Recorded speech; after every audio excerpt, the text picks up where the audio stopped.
Hi, my cute kids. Today's book is The Berenstain Bears and the Bully by Stan and Jan Berenstain. You know what a bully is? Somebody that's mean and picks on other people or things that are a little bit weaker than them or that they think are weaker. One day, Mama and Papa and Brother Bear were busy in the yard when Sister Bear came home crying. Her face was scratched and dirty and her clothes were torn. "What happened to you?" asked Mama. "Please tell us," said Papa. Brother couldn't believe how beat up Sister looked. Her jumper and blouse were torn.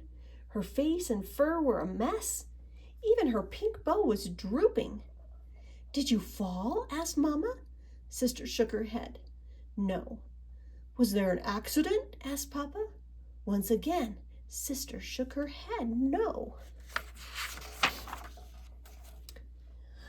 "I think I can tell you what happened," said Brother. "It looks to me like somebody beat her up." "Beat her up? That's outrageous," said Papa. "Who in the world would beat up a sweet little cub like Sister?" asked Mama. "A bully might," said Brother. That's when Sister stopped crying long enough to get some words out. "Brother's right," she sobbed. "A no-good, nasty, rotten bully beat me up, and for no reason." Just the thought of it made her so angry that she started to cry all over again. Mama and Papa helped Sister up the steps and into the house. After a drink of water, she calmed down enough to tell them what had happened.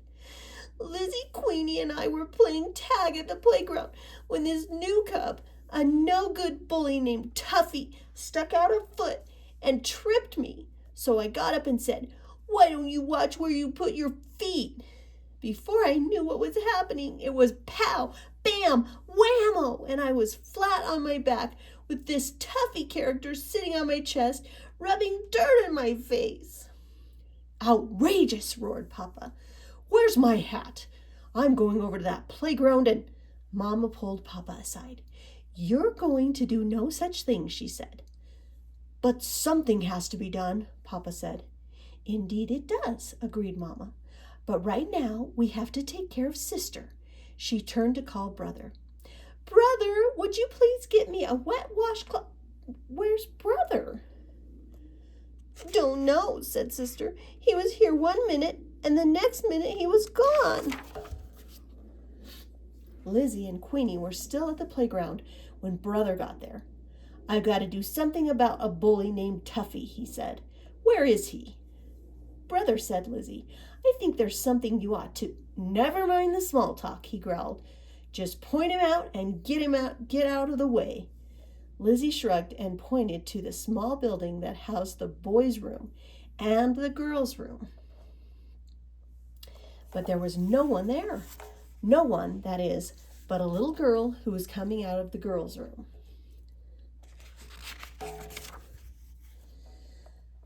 But hold everything. The little girl was wearing a t-shirt that said Tuffy. "You're Tuffy?" said Brother. "Yeah," she said. "Want to make something out of it?" "But you're a girl," said Brother. "What did you expect me to be? An eggplant?" said Tuffy. Brother Bear was shocked right down to his very bones. The big bully he was going to clean up the playground with was not only a girl, but a little girl at that, maybe even a bit smaller than Sister. When Lizzie and Queenie came over to watch, Tuffy figured out who Brother was. "Hey," she said, "you must be the big brother of little Miss Pink Hairbow. She got fresh, so I cleaned her clock. Want to make something out of it?" That was exactly what Brother wanted to do, but there was no way he could hit a girl. If he did, then he'd be the bully. It was all he could do to turn away and leave. "Chicken, just like your sister," yelled Tuffy. Brother headed home, hands in pockets, staring at the ground. Something had to be done, but what? As he passed the school, Brother got an idea. But he would have to hurry. It was Friday afternoon, and the school would be closing for the weekend. He hoped Mr. Grismeyer, the gym teacher, hadn't left yet. When Brother got home, he was carrying something in a big bag. Instead of going in the front door, he quietly opened the side hatch and dropped the bag into the cellar. Then he closed the hatch and rejoined the family by going in the front door. He's doing sneaky stuff. "Where have you been?" asked Mama. "We've been having a family meeting." I was checking out the playground," Brother said. "And no doubt you found out that Tuffy is a girl," said Mama. "We've been discussing the situation and have pretty much decided that the best thing for Sister to do is simply to avoid this awful Tuffy person. But if she still has trouble, we'll report it to the principal. What do you think of the plan?" "It's okay," said Brother, "but Sister's the one that got beat up. What does she think?" "It's okay, I guess," said Sister. "But what I'd really like to do is punch that Tuffy's nose right through her face, then kick her in the shin, then knock her down and—" "Now, Sister," said Mama, "we've been through all that." "Good," thought Brother. "Sister and I are on the same wavelength." Before dinner, Brother passed Sister a note. It said, "Important, meet me in the cellar at 7 o'clock. The first thing Sister saw when she showed up for the secret meeting was one of Mama's big bags of dried beans, sitting on a stool. There was a drawing of a face marked Tuffy taped to it, and Brother was standing beside it holding the bag he had gotten at school. He also had a book. "What's all this about?" asked Sister. "It's about that Tuffy character, and you're not getting beat up again," Brother said. "Sounds good so far," said Sister. "Mama's bag of beans is a punching bag," Brother said. "A punching bag named Tuffy?" said Sister. "Perfect." She gave the beans a pretty good punch. "Not bad," said Brother. "What's in the other bag?" Sister asked. "Boxing gloves," Brother said, "and this book is called The Art of Self-Defense." "Where did you get all this stuff?" asked Sister. "From Mr. Grismeyer. I told him I wanted to do a little working out at home. We've got it just for the weekend. It goes back Monday morning." "Then what are we waiting for?" Sister said. "Let's get started." Sister turned out to be a good student of the art of self-defense. With Brother's help, she learned the left jab, the right cross, and the left hook, and the uppercut, boom. She also learned to duck. And she punched Mama's dried beans silly. Oh my goodness.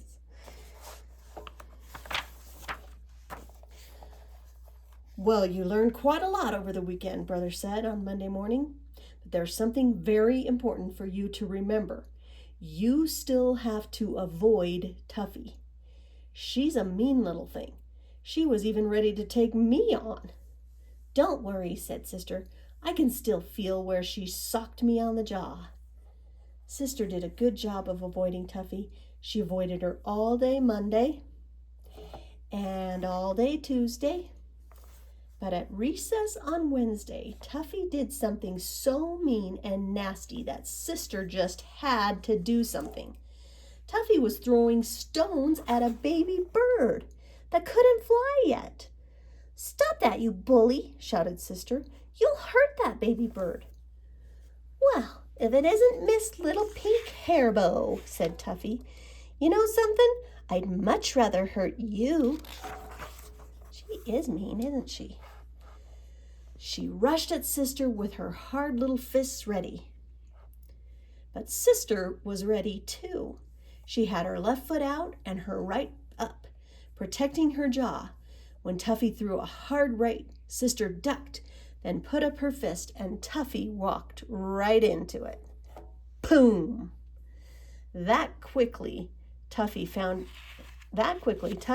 herself sitting on the ground with a bloody nose. And almost that quickly, one of the recess teachers swooped down on Sister and Tuffy. pulled them into school, and sat them on the principal's discipline bench. Uh-oh. Sister's mind was a blurry mix of pride that she had protected the baby bird and shock that she was sitting on the principal's famous discipline bench.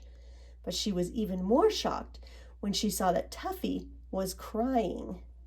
"What are you crying about? I only hit you once," Sister said. "I'm not crying about that," said Tuffy.